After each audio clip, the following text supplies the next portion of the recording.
Thank you all for joining us today. This is the grand opening of the New Color Innovation Center that is part of the Santa Fe Community College and is a private-public partnership between Love Hub, a contract manufacturing company, the New Color Network, a 501c3, and the college. And we're hoping to do some really cool, creative, fun stuff. And I thought that we would just make a quick introduction to Chris Wedeen. Chris is now the new head. Do you have an official title yet? It takes a long time for these things to get processed. So no. So currently I'm still the Director of Continuing Education and Contract Training, but we are taking over this building and we get to put cool things in here. And I'm so happy you all are here because you can help us think up what cool things we should have or innovative things. And so I'm very eager to have this presentation and work with everyone. Cool. Thank you, Chris. Chris is a gem. I work a lot with Chris, and she brings a lot of joy to our program. One of the things that Chris and I worked on is a grant through Ready, New Mexico for a 3D printing boot camp.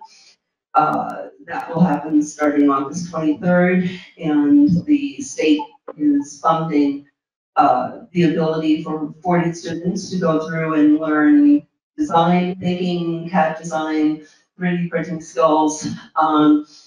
And we had to demonstrate that there was actual need.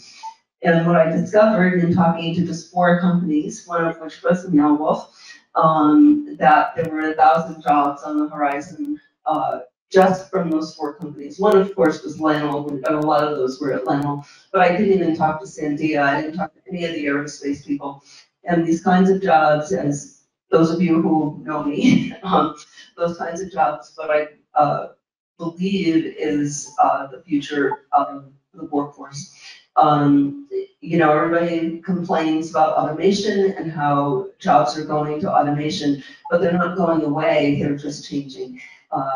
I consult for the National Governors Association, and we had a consultant come in from Walmart, and they said their biggest worry is who is going to fix the robots that are now cleaning the stores.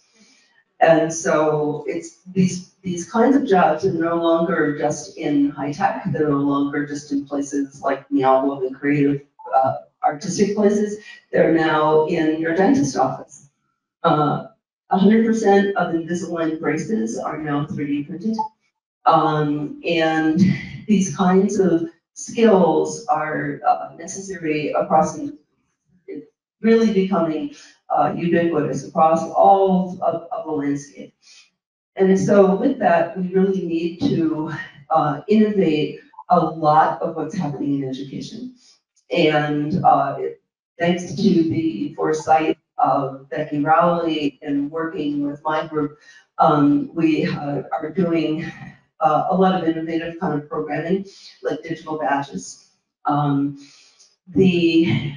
Again, at the National Governors Roundtable, someone from Harvard talked about how Harvard now offers or issues more certificates than degrees. So that is a huge change. And only recently in the Wall Street Journal, there was a story about how they're thinking about taking the Harvard MBA, their storied, foundation course of the B School, and they're talking about taking that and turning it into certificates. And it's partially because the world has changed. It's no longer that people are on a trajectory the way that we used to be years ago. You went to 4 years, you went to grad school, and you got a job, and you might take some continuing ed classes.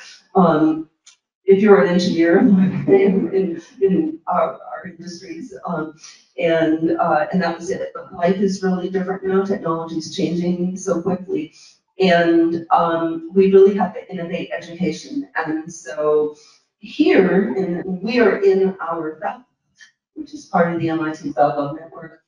We have lots of different kinds of fun tools and innovate prototyping and manufacturing, but we're also innovating education and other aspects of life. And so I thought we'd get some people together because innovation is a word that people throw around and don't know what it is. And of course, coming from Kendall Square and then in Cambridge, which is probably one of the most innovative places, you want to be, it's always interesting to me the definition that people have of innovation. And I think one of the most innovative people that I could think of would be that caveman who first figured out how to make fire. And so I think there's a lot of misconception in the world that to innovate you need tech, and that isn't necessarily true. You can innovate in many different kinds of ways. Does anybody in the audience know what the biggest innovation was that Henry Ford had? That's right, the assembly one. So it wasn't the car, it's really how do you make the car, or it's how do you, as Neil Gershenfeld from MIT that is got to be with this morning virtually talks about rethinking business models. Now you have distributed manufacturing, or you think about Uber, where they didn't invent a lot of those technologies, they just recombined them in a different way. And I want to talk today about what we think innovation is and why it's important in the world and why it's particularly important for us in New Mexico, and the elements of that we need to nurture in order for innovation to happen. And so then I want to start with you because you have a new venture, and as most of you know, Vince was one of the founders of Meow, one of the coolest, most fun, creative, innovative places on the planet. And he's got a new venture, and I'm really interested in this because you're working with people on innovating space and space. Right. And so tell us about that. Yeah, thanks for having me. So of course I founded Meow Wolf, was a co-founder of Meow Wolf back in 2008 when we first got together as sort of just a clubhouse in Santa Fe. Then became the CEO of Meow Wolf in 2015 when we became a business, and grew the company to 500 plus employees and signed leases in Denver and Vegas, and then have since transitioned into a consulting role with the company. Which has been great because it's allowed me to consider consulting with others as well. And with that, where's my passion lie in consulting? If I could consult on anything, what could I consult on? What am I good at? And it all has to do with space. It all has to do with the physical world and physical space. So the consulting agency is called Spatial Activations. And, it's space is a really literal physical space is a very significant thing for me and for Meow Wolf's history. When we first started, we didn't have anything. We had a name, Meow Wolf, we had people with passion, and we had empty space. And it was within that empty space where anything could happen. It was undefined, it was without rules, it was purely a canvas for happening. And it was through that process, prototyping and R&Ding and social experiment within that space, where this now, crazy success of a company came out of. But it was all about that space. Without having a physical address on 2nd Street in Santa Fe or on Lena Street in Santa Fe, we wouldn't have been able to do any of this, without having that living room or that basement on Kaya Anna Jean, we wouldn't have been able to do any of this. So it's so much investment for over the past 30 years in the world has gone towards the digital technology, and the physical world, strip malls, shopping malls, public parks, city design, suburban design, campuses, education campuses, they basically coasted off of what has been for decades, and I'm mostly focused on retail and shopping malls, strip malls, and private developers, and they haven't had to think about how do we program space, because it's just been programmed for them. It's Sears, it's the Gap, it's Old Navy, and it's the movie theater. And they collect their rent checks and then they go on their way, but now because of changes in changes in trends, and also because of COVID, this massive opportunity has opened up where where people who own space have to think about how to use space if they want to get football. And so that's kind of where I come in. I work with like developers to imagine how they can utilize their space in a way that's going to be exciting and attractive and bring people to their space. You know, and it starts with like community-centered design, human-centered design. Where you're asking yourself, what do people want? What do people need? What's culturally relevant? And these aren't questions that developers usually ask. You know, like some of the most like disconnected culturally people that I know are real estate developers. And so they just haven't had to think about these things for decades, you know? And so I help them on that side. And then on the other side of the pipeline are content producers, people who can actually help solve the problem for people who own physical space. And it's wild because it's been so undervalued and underinvested in over the past 30, 40 years. So the physical world is actually like a lot more boring than the digital world. And I oftentimes say, like, don't get mad at people for staring at their iPhones all the time. Let's instead build a physical world that's as good as the content that's on their iPhones, you know? And it's like stuck in the 80s. Yeah, that's a really good point. I was at the Cambridge Innovation Center where my office was in Cambridge, and they put so much thought into the space. So we were owned by MIT, but run by a for-profit, and 14 floors, 700 startups. And every floor had its own special thing in the kitchen that no other floor had. So my floor had avocados. And because we had tons of snacks, they provided any kind of coffee you wanted to eat, all the snacks. And people would come from the other floors to come down and get avocados. I, of course, am an ice cream person, so I go to the 14th floor and get ice cream. But that's how I met people, and I had some great collaborations with people. And you have to think very intentionally about how you put space together in order for innovation to happen. And I think that's an important thing. John? My name is John Rizzo, and I lived in Albuquerque 55 years ago when my father worked at Kirtland Air Force Base, and my father was the first person in his family to go to college. And he came from a very poor Italian immigrant family. His summer job was to walk across the street from his house and go work in the slaughterhouse. So that just sort of tells you his humble beginnings. But anyway, we ended up being here. We then transferred to Silicon Valley, where I saw the birth of a whole economy around innovation. And that was a time when there was only one building in Silicon Valley. It was the Intel building, and it was in the middle of a bunch of fruit orchards and so on. And so I've been able to observe the impact of innovation and technology across almost 50 years now. And the interesting thing about the technology side of things is, and the innovation side of things, is that generally if you're first in a market, and Vince was first in the market in sort of redefining space at Meow Wolf and entertainment, those are extraordinarily difficult. And if you go through the log of companies, probably including Meow Wolf, Intel, Google, Apple, there's always a near-death experience or two associated with those developments. And the key is getting through the near-death experience, and because nobody really wants a new idea. People in general are stuck in what they're used to, and so when you present a new idea that's disruptive, it is extraordinarily difficult to get that through, because people generally just are comfortable in who they are and what they do.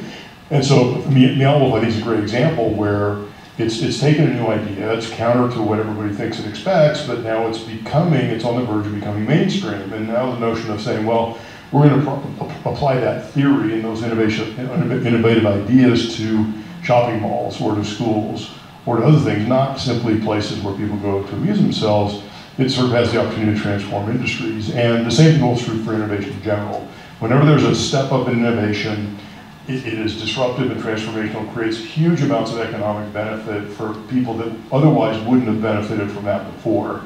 And there's a whole bunch of issues around, does technology innovation create issues, and they do, right? There's clearly issues that we've got to debug, but I spent tons of time in India and China and Latin America, the poorest places on earth 15 years ago. And what you discover is that when innovation and disruptive technologies and ideas are set free in those places, they become an engine to create more jobs, better education, better schools. They create more opportunities for people across diverse lifestyles and cultures.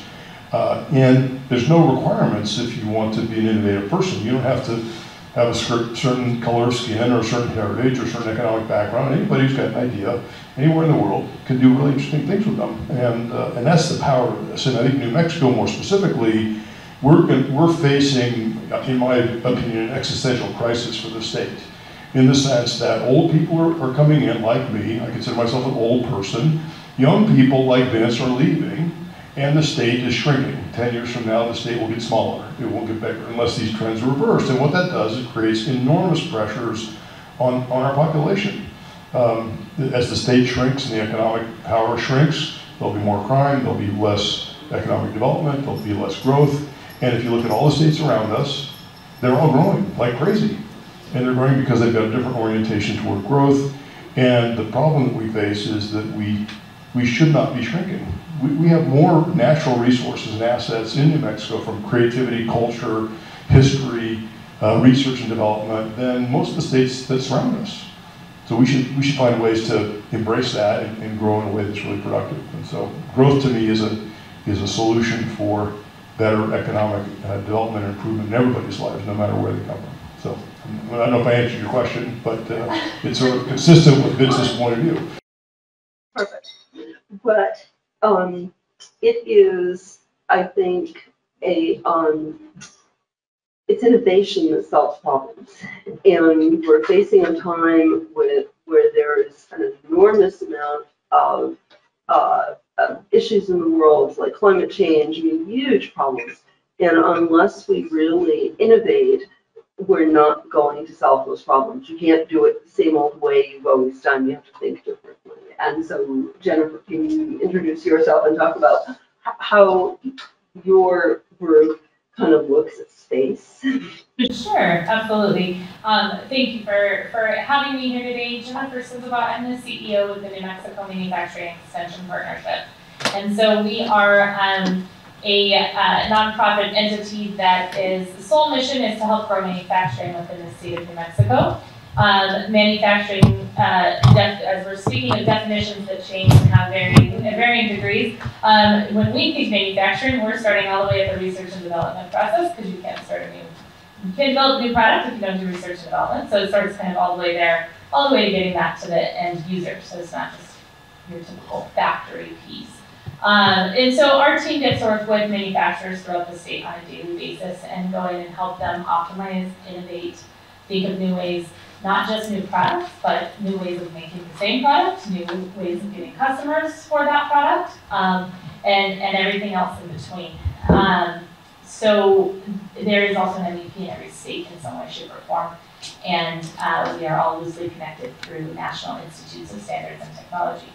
So, you know, from the discussions here and talking about innovation, what's interesting, and John, you kind of alluded to, we've got to change something, and we have it.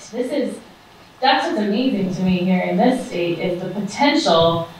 We've been innovating for years. We you know, every step of the way that you look from the Native American ancestors all the way through Manhattan projects, and so this is our time, right? This really is New Mexico's time, and as was said before, there's no boundaries on being an innovative person, and in fact, everyone is innovative. It's finding and sparking that passion within them. Spaces can help doing that. Immersive environments, changing education credentials, all of those things to help folks find their passion, which allows them to become innovative members of the workforce. And so we certainly see that on manufacturing floors throughout the state too, is just how can we harness and empower the workforce to help move those companies forward, because it's changing rapidly in ways that companies have never seen before, right? Used to be, you made $1 million investment in a piece of machinery that would last you 20, 30 years. Now you're looking at 3 to 5 years. That is a change in model, that is a change in space, that is a change in all of those things that we have to figure out how to harness better. I agree, we have so much room so many things we have to do. Crisis is in place for how do we hit both New Mexico first, but the foundation's there. I firmly believe the foundation's there, and there's a lot of really cool things happening. So the more people that can have the same message and jump on the same bandwagon and get in there, roll their sleeves up and help out with it, I think New Mexico could be in a really great position. Yeah, and I think it's figuring out how to get that to happen cohesively and in a really thoughtful way. So staying on this idea of space, and any of you can answer. What do you do about? I mean, I was used to being in Kendall Square, which was a tiny few blocks from with MIT all around it, and huge concentration of brilliant minds and fun stuff going on. How do you think we, as a state that is the sixth largest in land area, how do we pull that together? How do we create those kinds of ecosystems and innovation kind of jumpstart areas? How do we do that for a place this big and where there's that huge concentration in Albuquerque and we've got lots of tiny rural towns? How does that happen? Anybody? Did you want to take a crack at it? That's a John question, I think. Okay, good deflect. I'll give it a try. I'll give it a try, and then you can give the correct answer. How's that?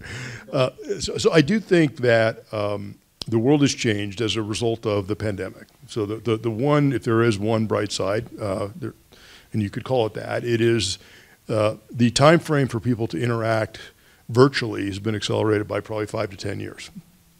And so people now understand that they can work anywhere and they can live anywhere and they can be productive and they can be collaborative. All they need, easier to say outside of New Mexico than New Mexico, is a very good broadband connection and access to a device that they can interact through. And that's our workshop tomorrow morning with Kelly Schlegel about broadband. Great. And so I'll give you a good example. So we came here in March of 2020. I was running a company in San Francisco, downtown San Francisco. We had offices all over the world, and we couldn't go into our offices because of the pandemic. And so what we would do is my management team, every week we'd record 2 or 3 2-minute videos to the employee workforce, and we ended up doing Zoom like every other company did. And our employees would tell us that they felt closer to the leadership team and closer to one another than they did going into these offices. And then, of course, the other attendant benefit is that our employees in the Bay Area didn't have to commute 3 hours a day to go to the office. And so I think that the interesting thing that we have here is we can make New Mexico incredibly dense and incredibly small from a collaboration perspective if we can do the right things with respect to inclusion in broadband and connectivity. There's no reason why somebody in Mora couldn't go in to a Zoom conference and learn how to code and get a job at Meow Wolf or get a job at Apple and code and live at home and interact in ways. We can create density in Santa Fe and in Los Alamos and in Albuquerque, but that only solves half the problem. The other million people live not in those places. So I think with the notion that now enabling technologies around broadband, we've all learned that we can interact reasonably well over Zoom and other technologies. It creates a beginning of a trend that we can capitalize on. So I'm not sure, Vince, if you agree or have a different point of view on that particular point. I mean, everything you said is right on. I mean, I think like what John's working on as well, like, connecting these powerful hubs that have been isolated the whole time I've grown up in Santa Fe. I'm born and raised here. There's Albuquerque, there's Santa Fe, there's Los Alamos. We're all within an hour and a half drive of each other, but we certainly are 3 different communities. And there's a little bit of mixing, there's like a little bit of social mixing, a little bit of cultural mixing, a little bit of economic mixing, but it's not, nobody has tried to actually put a vision forward that says this is an economic and innovative hub of New Mexico that can ultimately then spread out to the rest of the country or to the rest of the state and be fed into from the rest of the state. And I think that just the intention alone, just the ability to say it out loud and have the vision of it and to venture into the unknown of the future and try to imagine what it looks like is a huge first step. And I think, like, for the state, I think about innovation for the state of New Mexico. at Meow Wolf, you're in this house, and the house is something that you've seen before, and you know what it is. It's a Victorian house, and it's very familiar. And the point of transformation, the point of the moment of transformation, the moment of innovation for a person is when they open the fridge, and the fridge is something different than what the fridge is supposed to be. And I've often said that, like, in that moment, when the fridge is more than what the fridge is supposed to be, then the world can be something more than what the world is supposed to be, and the person themselves can be more than what they're supposed to be. And this is where we let go of our past-based self, and we become the identity that we're choosing to become. And I think in New Mexico, this is the thing. It's like, we are what we're supposed to be, and we fight for what we're supposed to be so often, not what we're choosing to be. And it's really takes a lot of courage to try to, like, paint a vision of what we could be, because there's so many folks who just really want to hold on to what we're supposed to be. And it's not like that in our surrounding states. Our surrounding states, like Colorado, is moving forward towards what it's choosing to be, like, at every moment.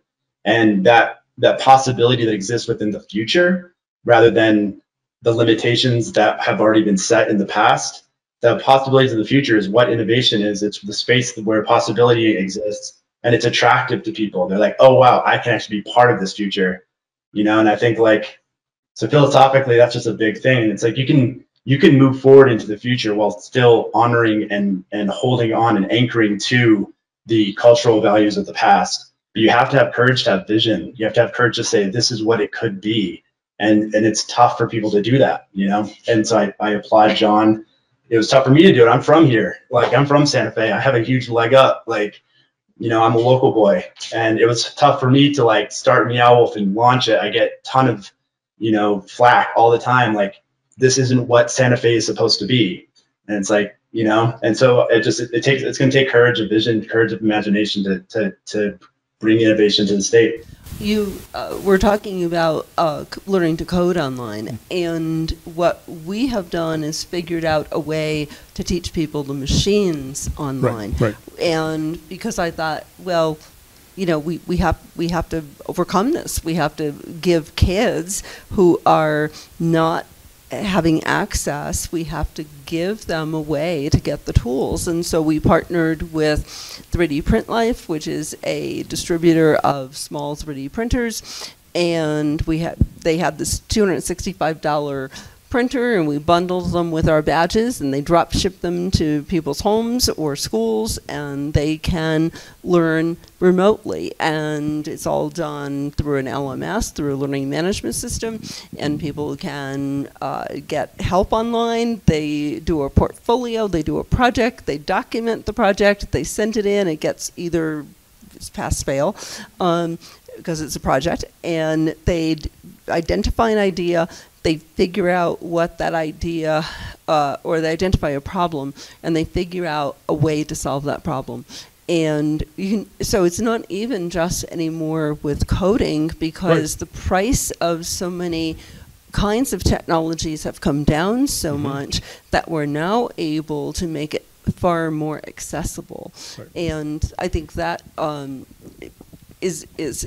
that area is just booming. There could be hundreds of micro manufacturing sites all over New Mexico that are mass customizing projects owned by one or two people.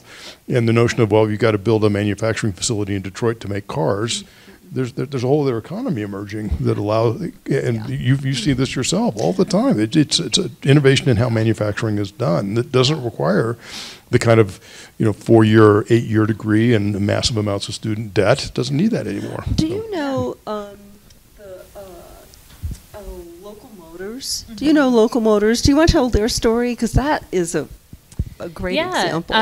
So I think we had them a couple of years ago at our Advanced Manufacturing Summit speaking, and it's 3D printed automobiles, but they have a design collaborative, and so you can go online and you can make it public and invite everybody to help you design your car, and they can actually have it, they'll help you get it roadworthy and all that. But then it can actually have it printed in 6 to 8 weeks. So, and it's all 3D printed, right? And so you start thinking of that concept and filling that out. And now all of a sudden, if you talk to employers and in the state and business owners. And it's not just the state, it's nationwide. But if you talk to employers and you really drill down as to what their biggest needs are, they'll tell you workforce. But if you can drill down a little bit beyond that, what you'll find is the biggest need right now is problem solving and the ability to have quick, meaningful problem solvers as your employees. And so exactly what you're talking about, it's, you know, the hands-on, you know, and they'll tell us, I don't care if they're a PhD student, an engineer, or not degreed. I have the same issue across all of those sectors. And so, you know, the more that we can give labor participants, let's say, access, and like you said, let them see 3D printers. And you know what? There isn't an IT tech person to figure it out.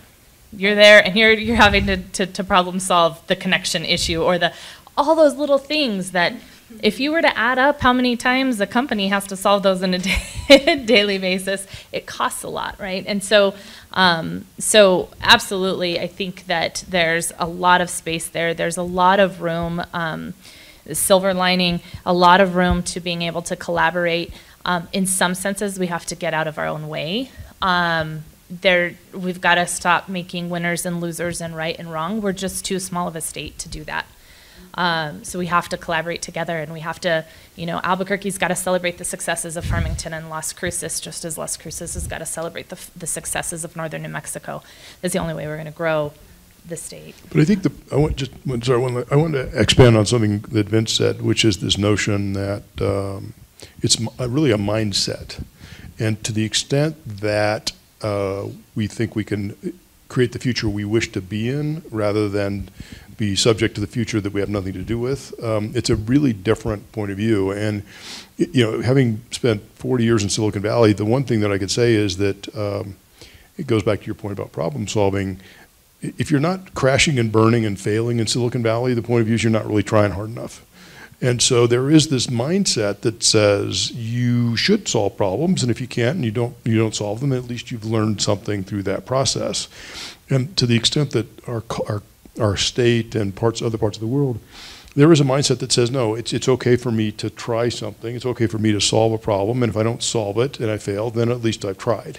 Better than, you know, failing and trying than not trying at all. And that's a choice. It's a choice. It's not a limitation based on intellectual capability. It's just a choice. And Vince made a choice a long time ago to say, I'm going to try to do something different. And he put up with a lot of grief to get to the victory line. But everybody who solves a problem and makes a choice like that does the same thing. But if the culture and the society say that's okay, you don't have to win every time. You don't have to be successful any time. That's how innovation starts. And isn't that what Edison said? That oh yeah, I right. didn't fail 1,000 times. I failed 10,000 times. I succeeded once, right? I succeeded once. Right. And for those of us who are in engineering or in building things, you have to fail an awful lot to get something to work. Yeah. Yes, absolutely. And fail is almost a harsh word for that, right? It's the learning, it's the iterative learning process. We put it in place, PDCA all the time, and it's just kind of that iterative process. And so it's exciting to see some of the changes come down in education to think about these certificate programs, because really, if you look towards the future, we're going to be lifelong, we're going to have the need to be lifelong educated. Like you said, it's no longer going to be get your 4-year degree and you're set for your career for 35, 40 years. Yeah. The technology changes too fast. Yeah, there's technology and thereby information and thereby processes. So. I mean, the choice to put a judgment on the word fail is a choice, right? Fail, in my view, is just another definition for learning more.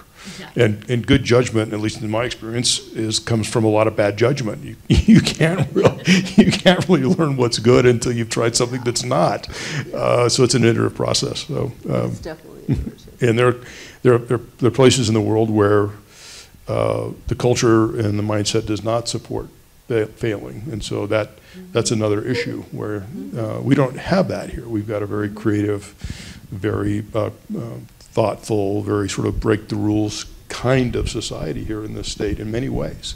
We just haven't applied it to innovation and job growth. So how do we do that?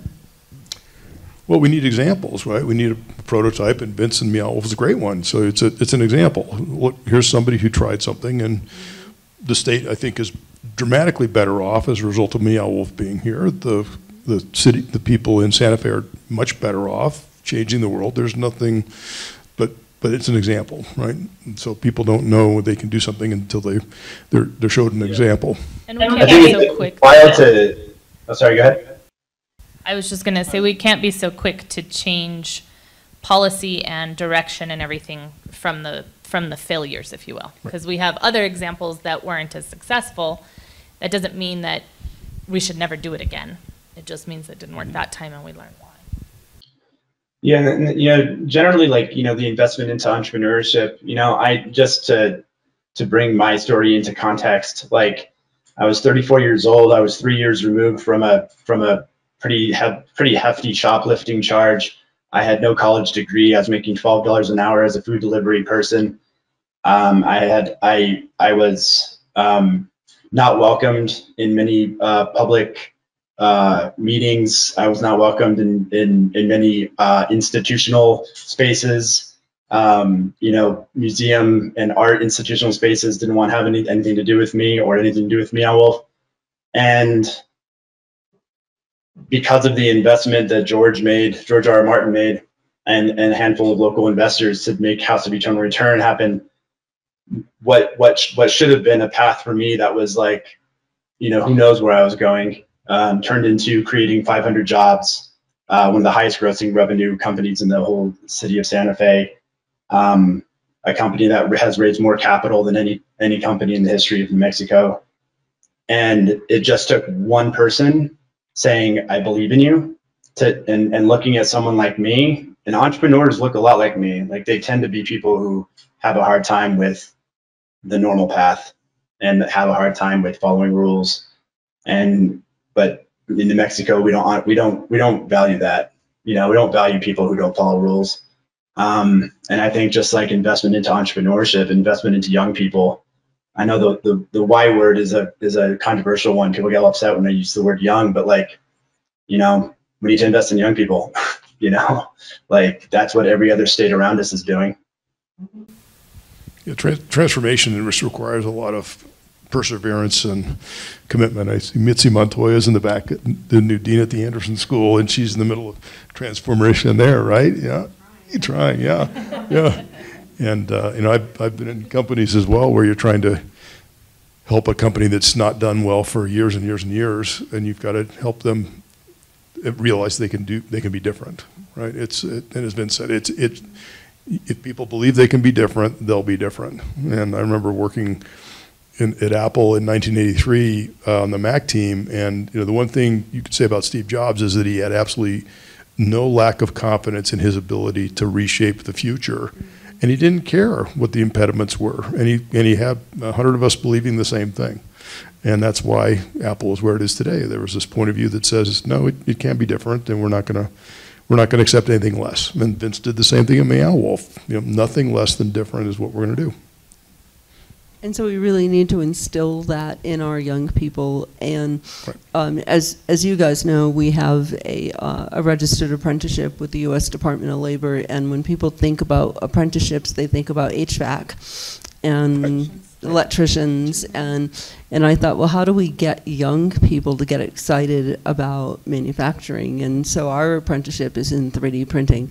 And it was with the help of IBM that we were able to push through the U.S. Department of Labor, and with America Makes, the Additive Manufacturing Institute that I'm a member of in Ohio. And we were able to push through a 3D printing apprenticeship. And our apprentices are here, and you should talk to them. And I love whenever we talk to Jed, because Jed always says about his job, and I don't pay him to say that. And and we get to play with cool toys, and no debt to all of the classes are free. And through the U.S. Department of Labor, it is a 2/3 salary, as with when you're starting, and then you go to a journeyman, and then you're getting full salary, and it's just a wonderful program. And all these states are on the bandwagon about apprenticeships, and I just cringe because I go, you know, the paperwork is impossible. Without ABM, I never could have done it. It has so many barriers, and thank God I found the right people to work with. And I think innovation, a lot of it has to do, as Vince was alluding to with George, it has to do with working with the right people and finding the right people to help you and to help push through something new and different. I mean, to have a 3D printing apprenticeship is pretty out there. You know, I think the rest of the Department of Labor thinks we're out of our minds, but it's okay, you know, and if we can get more of those kinds of apprenticeships in new skills, so in things like AR and VR and in all those artificial intelligence, right. Yeah, would be a big one. Yeah, absolutely. I think when our policies and bureaucracy don't align with the innovation cycle, it can be very difficult to try and figure out. And for some of us that's our job, and it's still difficult. Let alone if you were a student trying to figure it out.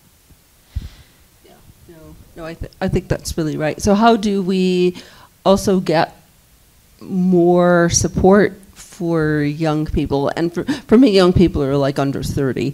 So not just kids in junior high. I think it has to start, you know, in K through 12, but also for people post-secondary, people who where college is not the right choice, for people who are changing jobs. How do we get more of that happening in this state? How do we get more of this kind of innovation happening in education?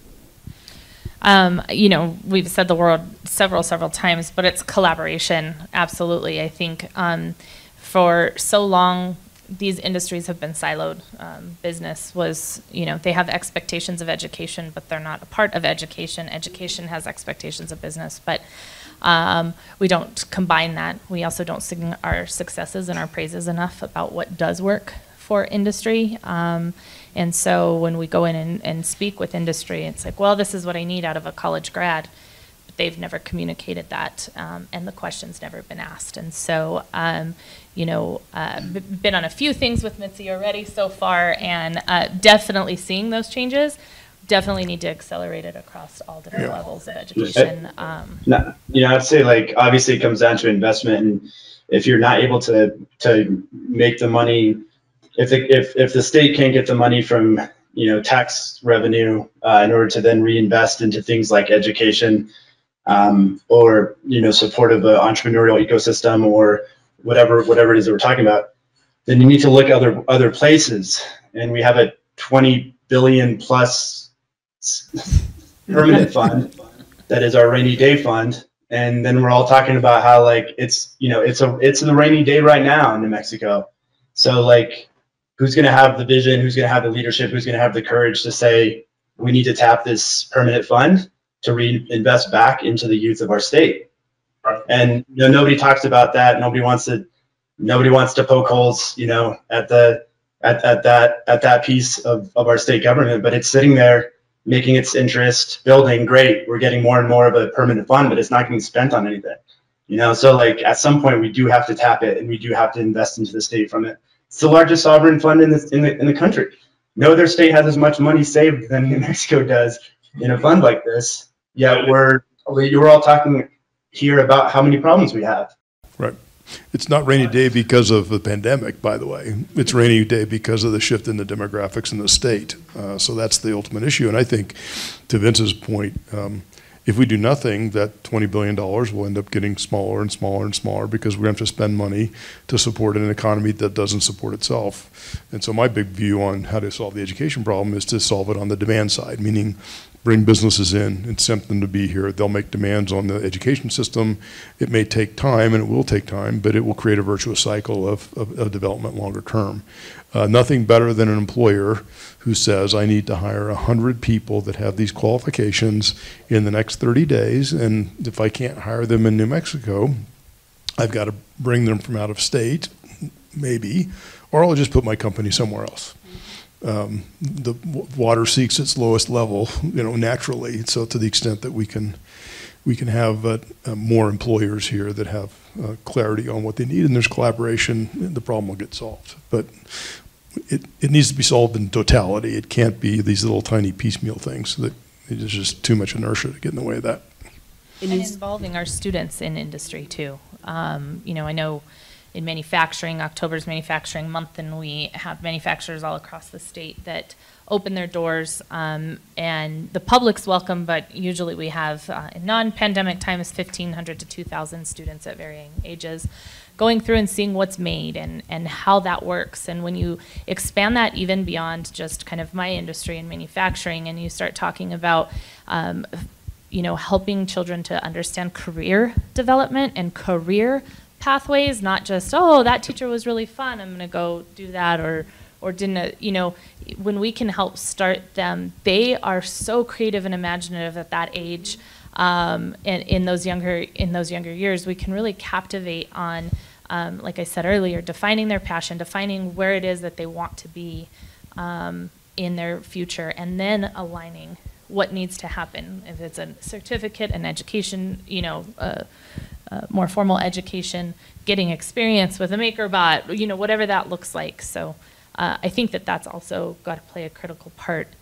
Education is not just a box we're checking off, it's actually their future that we should be teaching. And there's pathing that needs to be defined and help for these kids. There was a program called the Dominici Scholar Program up in Los Alamos, and Nella Dominici, one of Pete's daughters, runs finance for a company called Data Miner, which is a AI-based company in New York City, and she wanted to put together an internship program. And so they hire a lot of AI engineers all the time, and they've got a test they give all their students. And so they were going to hire all these interns, and they administered a test to the kids that they were interviewing in Los Alamos and Espanola.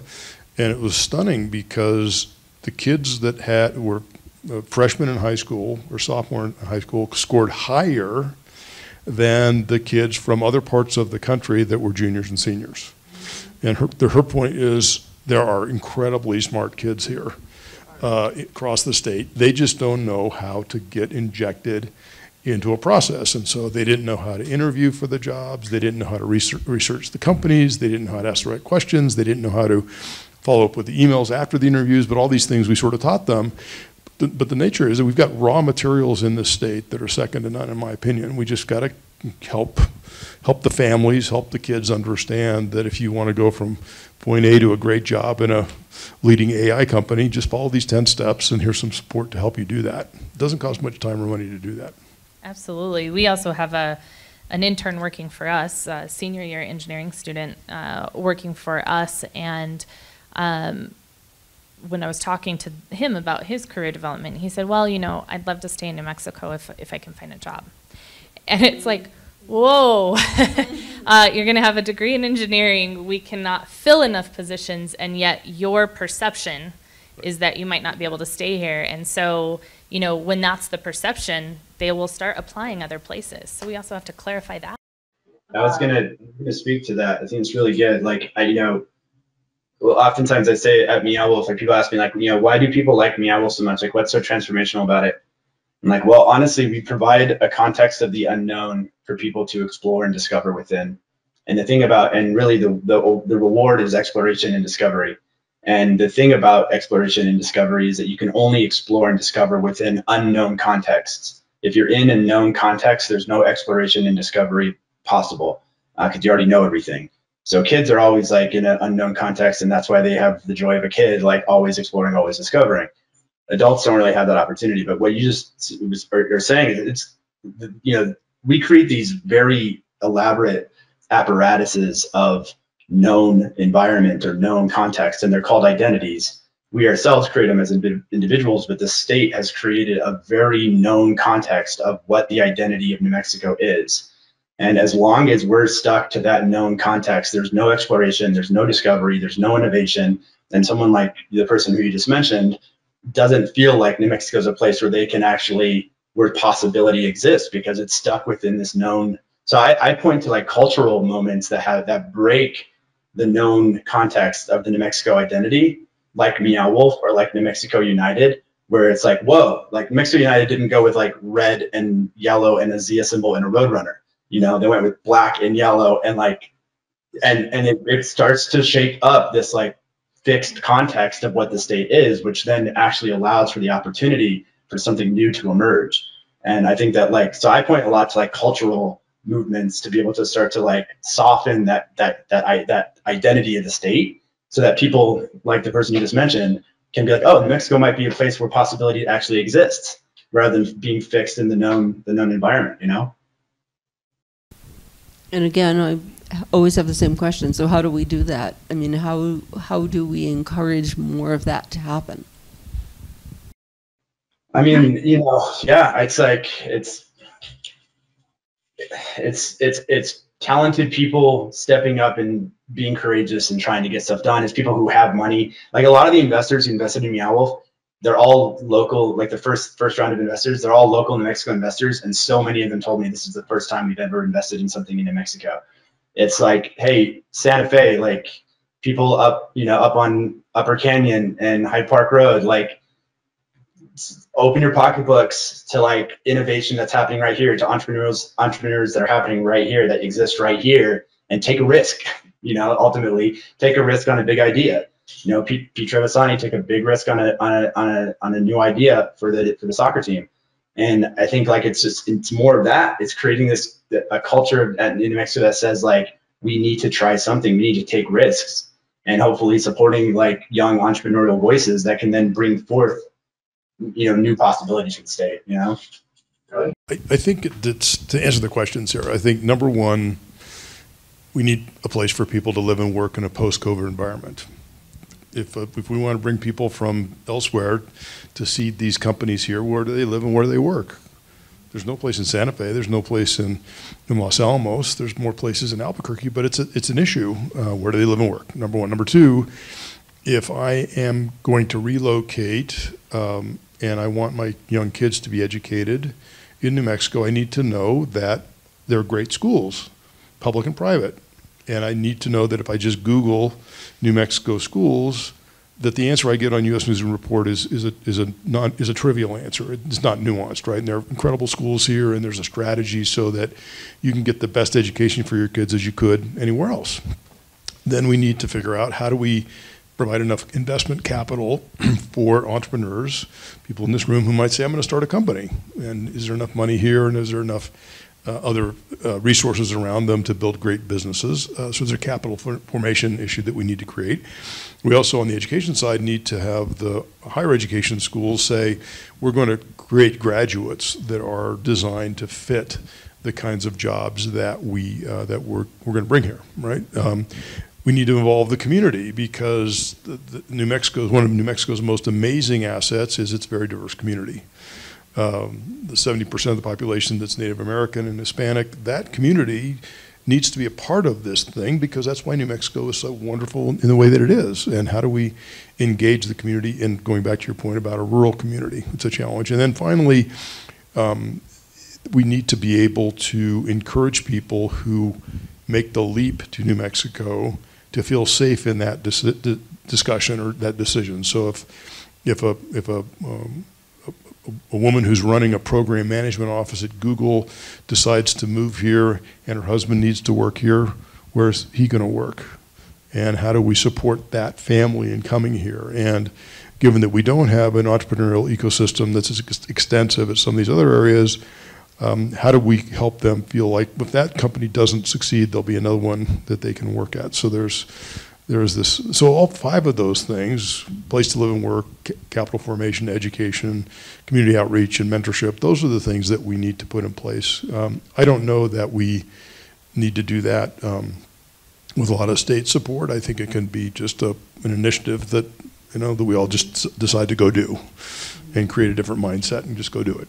And Vince has done that at Meow Wolf. So it's really a systemic problem, that it has to be an entire rethinking of the system, not just of one element, is what you're saying. Yeah, I think so. I think there's one man's opinion. Yeah. I would agree. I think putting the pieces together too. From a national perspective, we get together with the national MEP centers, and it's interesting to sit around and problem solve with other states in the MEP world, because it'll be like, well, how would you handle a company that has this issue? I'm like, oh, well, we have this great program at the laboratories. Well, how would you do this? Oh, well, we have this great infrastructure program. And, you know, we were in a meeting, it's been a couple of years ago now, with NASA folks, and they say, you know, it sounds like New Mexico knows what they're doing. We should probably go there. And I thought, well, do we feel the same, though, in New Mexico, right? And it's not wrapped up in a pretty package, to your point. You've got to know where to find it and how to find it. And it takes work. We do a ton of hand-holding, you know, to get folks to the various things, and you just can't succeed when somebody brings a workforce of 200 here or whatever that is. I think the other thing I would probably add, too, is that we can't be scared of outside money either. I have heard, you know, I've company making an investment that said I've never had so much difficulty spending $100 million of my own money. You know, and so so we can't be scared of that either, because that fuels our internal growth. We can't have the not invented here mentality. And we've got to take friction out of the system. So there's a really interesting example that I've learned about, going back to Vince's point about the State Investment Council. So the SIC made an investment in a venture capital firm in San Francisco. That venture capital firm then said to a company based in Texas, we will invest $8 million in your Series A round, but you have to be in New Mexico. You have to move your company from Texas to New Mexico. Sounds like a really great thing, right? So that's an example where there's some ecosystem and some synergy working. Well, the company decides they're going to move here.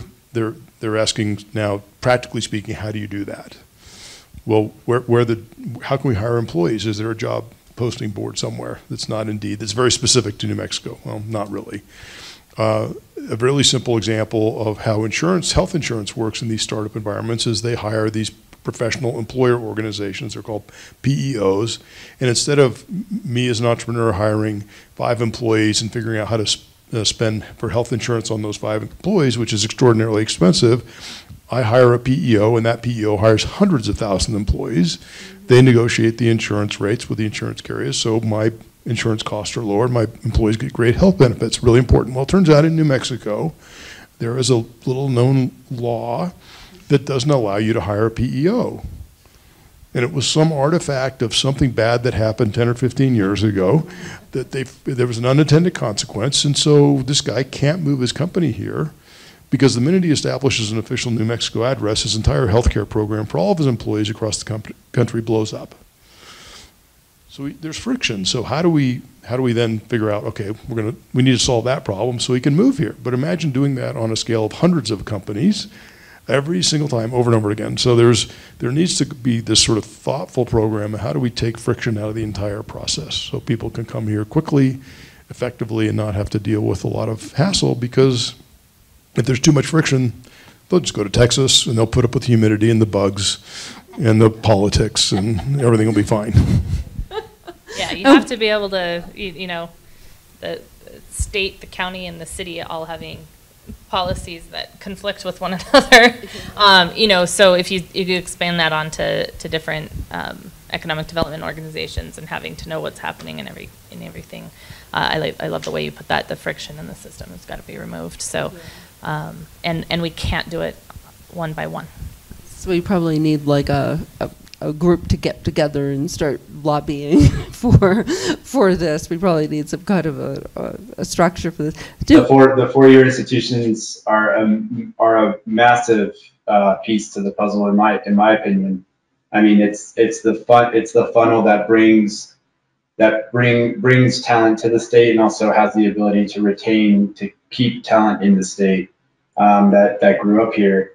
And you know, I think that from my vantage point, again, I think about things from a very cultural perspective, like a public perception perspective, and like kind of cultural movement perspective. There's such opportunity with our four-year institutions, but the state has had a difficult time from my perspective in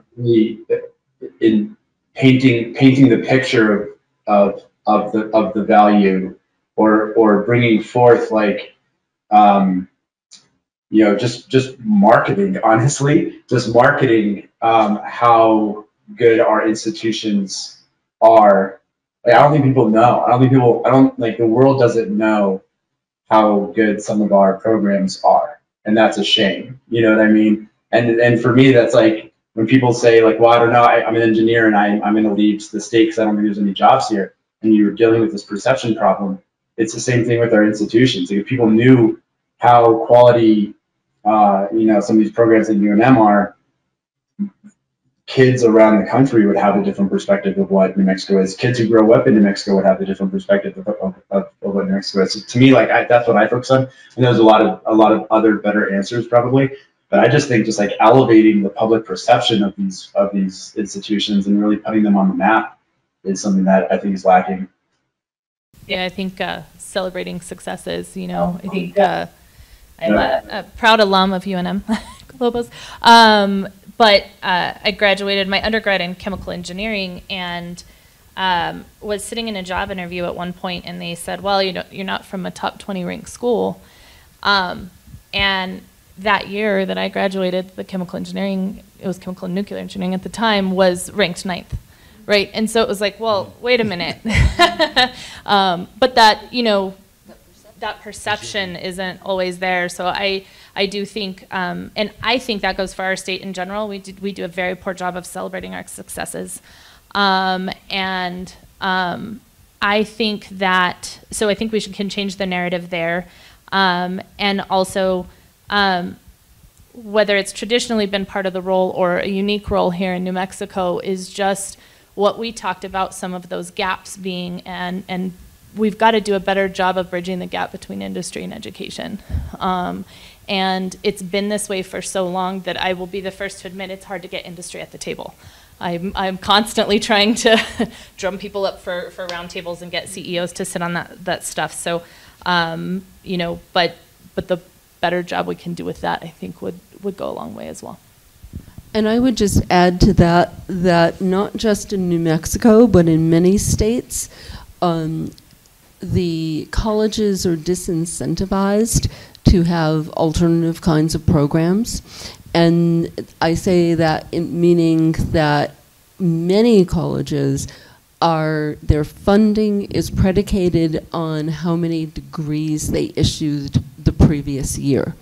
And that's true in Ohio, it's true here, it's true in many, many states. And there is an incentive for other kinds of programs like certificates or like digital badges or micro certifications.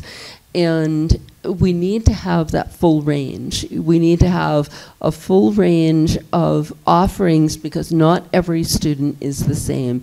Many of us in this room have way too many degrees than we know what to do with, and we love school, but that's not true for everyone. And there is a wonderful video in the book, the yellow book that's there, and it's an employee that I had at my laser manufacturing company. He hated school.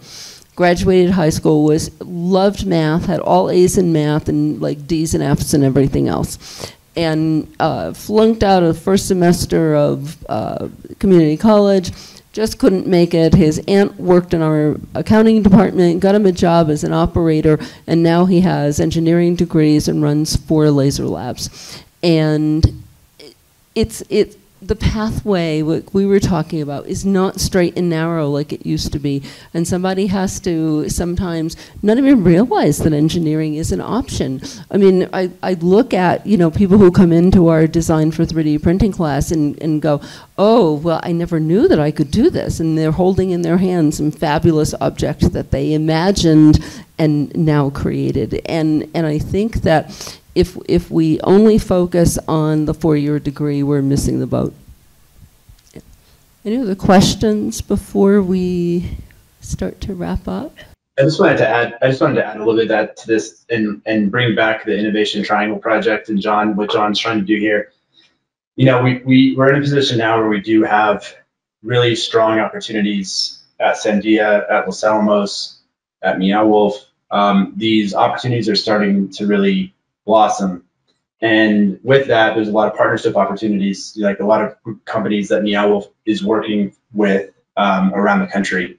And that's like one part of the funnel. That's like the employer funnel, right? And that's actually that's like there's some positive signs happening there. Then, on the other side, you have the four-year institutions that are doing a pretty good job of being able to actually take the talent that we have or bring talent in and then give them pretty good education. And they're pretty well equipped to work in the state of New Mexico. The problem is that, like, we don't have anyone who's like, really John is the only person I can think of that's like attempting to create space for these companies around the country that we're working with. We're working with in San Francisco, we're working with in New York and LA and in Orlando, and set up second offices, set up second production facilities in the state of New Mexico, or the many people that work for the labs or the many people that work for Sandia, set up second offices here. And then the pipeline, somebody can graduate from UNM and they can move right, they can stay here, which is where they want to be. A lot of kids say that they would like to stay in New Mexico if they could, and they have a place to go, rather than the irony is like graduate from UNM, move to San Francisco, work for a company that's being subcontracted by somebody in New Mexico, and like that gap needs to be solved, and nobody's really like even looked at that until Innovation Triangle's really looked at that. So that's why I'm such a supporter of that project. It's a great project. Thank you, Vince. We love that project. Well, I guess on that note of positive efforts happening in New Mexico, I'd like to thank all three of you for being with us today and launching this project. And I'm hoping that we'll be able to do much more fostering of innovation about all kinds of things. And I really invite all three of you to continue to collaborate with us. And I think it'd be a blast. Will do. Thank you, Sarah, for your vision.